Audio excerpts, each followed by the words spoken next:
Hello students, welcome back to our social science class. We will continue the chapter The Mughal Empire. Today we are going to discuss about the Akbar's policies, Akbar's administrative way of system and about other Mughal rulers. So to understand this in a proper way, I will show you some slides.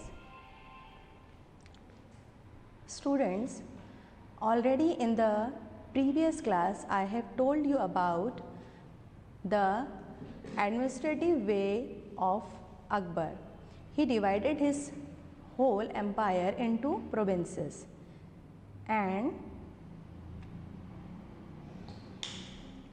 appointed Mansabdas and Jagirdas. So who are Mansabdas? Those who had obtained a title or rank in the service of the Mughals. And what are Jagirs? The salaries which are given to the Mansabdas as revenue assessment are called Jagirs. It was a grading system used by the Mughals to fix rank, salary and military responsibilities.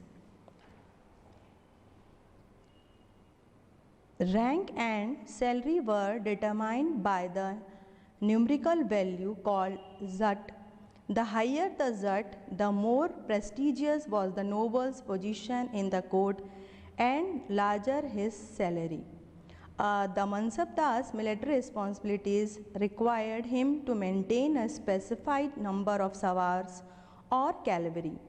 The Mansabdar brought his cavalryman to review, got him registered, their horses branded, and then received money to pay them as salary.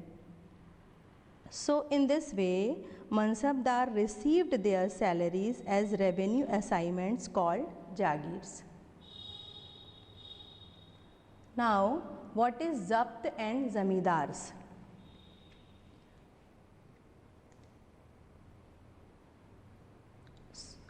So students, to maintain the army, the main source of income available to Mughal rulers was tax on produce of the peasants.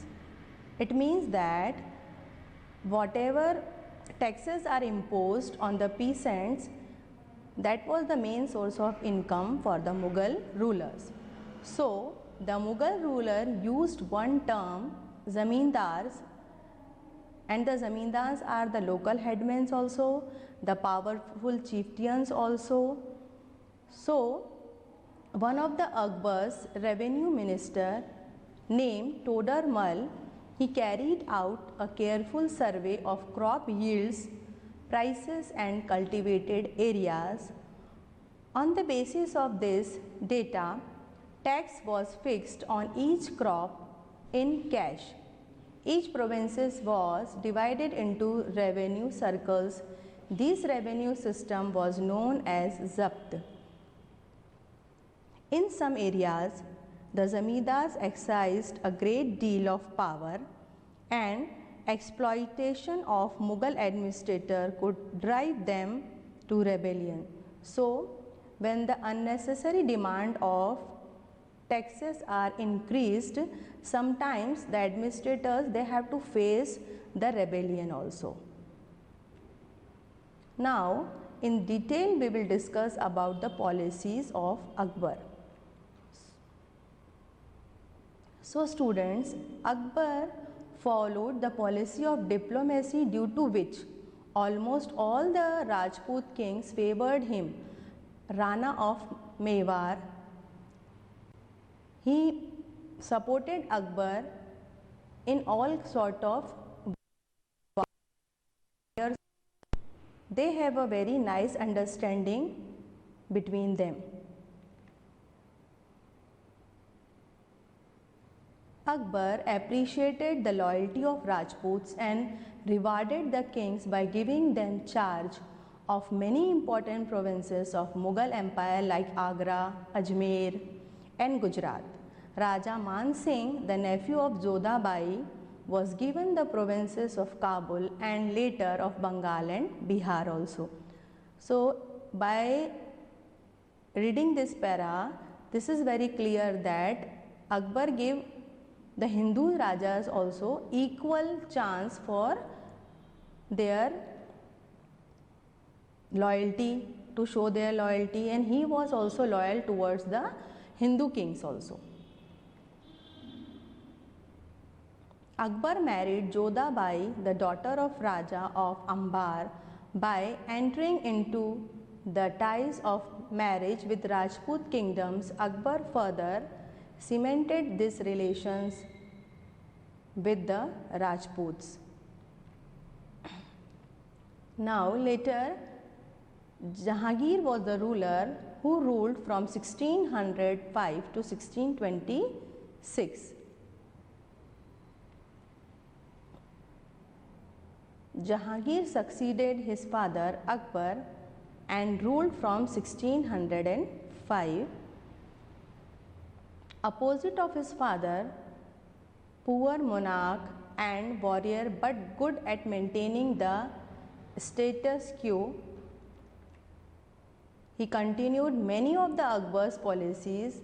So it means that he was also agreed with the policies of Akbar and continued to follow his father's policies.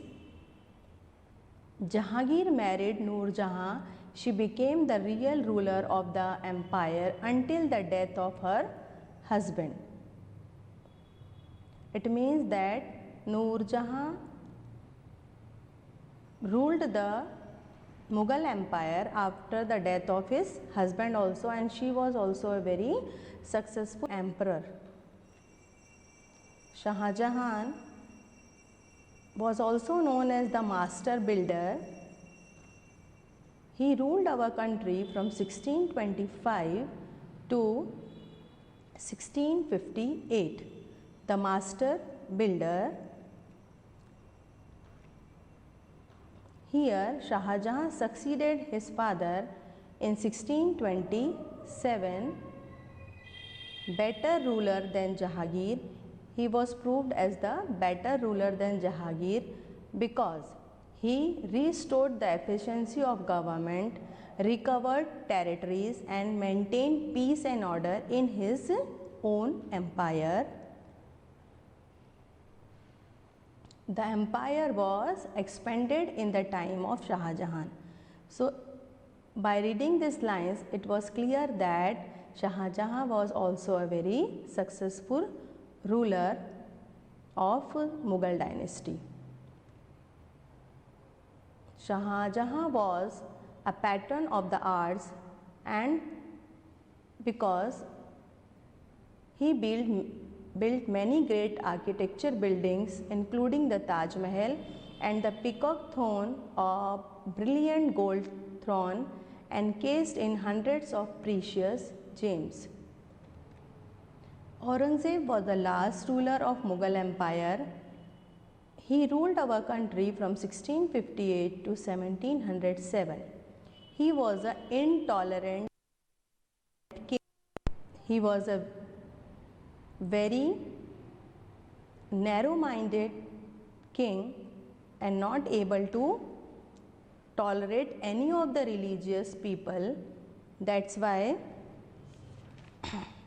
these are some reasons why the Mughal dynasty came to an end in the rule of Aurangzeb. Aurangzeb ascended the throne after disposing his father and beating out his two brothers. This proves that he was a very cruel-hearted man. Empire declines under his reign. What are the 3 points for this purpose? He removed the tax-free status for Hindus, also destroyed the Hindu temples and crushed semi-autonomous Hindu states.